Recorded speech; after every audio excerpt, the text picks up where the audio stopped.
Монголын Хуульчдын холбооны 3 дугаар их хурал 2017 оны 10 дугаар сарын 28-ны өдөр хууль сахиулах сургуулийн соёлын төвд амжилттай болж өндөрлөө.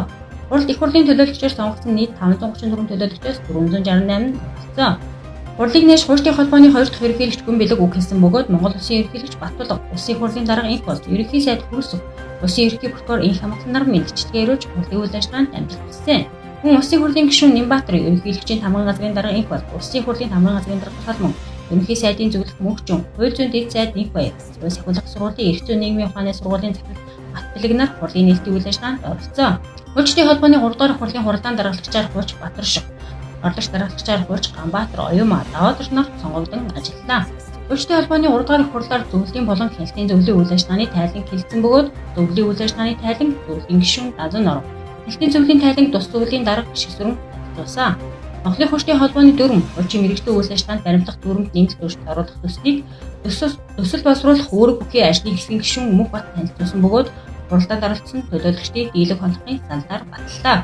Хуульчдын холбооны ерөнхийлөгчд Хууч Бичдийн амар жаргал, Өвжавын Эрдэнэт, Гомсөрөнгийн Нацаг Дорж, Батцгийн Баяр сайхан дэлхийн төвшин тайван, жаргал сайхны хун нар нэрээ дэвшүүлснээс Хуульч Баяр сайхан нэрээ татсан. Санал хураалтын дүнгээр нэр дэвшигч амар жаргал 102, Гунан 176, Эрдэнэт 56, Нацаг Дорж 25, Төвшин тамир 20 санал авч нэр дэвшигчдийн хинэн ч одонхын санал авч чадаагүй. Ийм хуралдаанд орсон төлөөлөгчдийн хамгийн олон санал авсан 2 нэр дэвшигч буюу амар жаргал, Гунан нарын дунд дахин санал хураалт явуулсан. Санал хураалтад нийт 438 төлөөлөгч оролцсоноос жаргал сайхны хунан 223 санал буюу 50.9%-аар Хуульчдын холбооны ерөнхийлөгчөөр сонгогдлоо. За мөн өнөөдрийн хурлаас Хуульчдын холбооны шинэ ерөнхийлөгчийг бид сонголоо.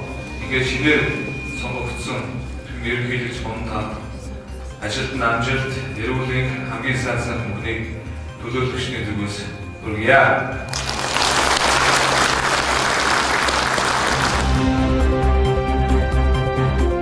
Монголын Хуульчдын холбооны 3 дугаар их хурлыг зохион байгуулах ажлын хэсгийг Хуульчдын холбооны зөвлөлийг 2017 оны 9 дугаар сарын 27-ны өдрийн хурлаар байгуулсан бөгөөд ажлын хэсгийн алхагчаар зөвлөлийн гишүүн Оч, гишүүнээр зөвлөлийн гишүүн Баян жаргал, Мөнх Бат, Баасан Бат, Хуульч Өлзий жаргал, Олзод, Маш Бат, Төгс жаргал, тамган газрын дарга Ганболт нар ажиллана. Монголын Хуульчдын холбооны 3 дугаар их хурлыг зохион байгуулахад итгүү зүтгэл гарган ажилласан ажлын гишүүн болон хурал зохион байгуулах заалт танхимаар хангаж дэмжлэг үзүүлсэн хууль сахиулах сургуулийн хамт олон Монголын Хуульчдын холбооны нийт гишүүдийн өмнөөс захиргал хийдэг.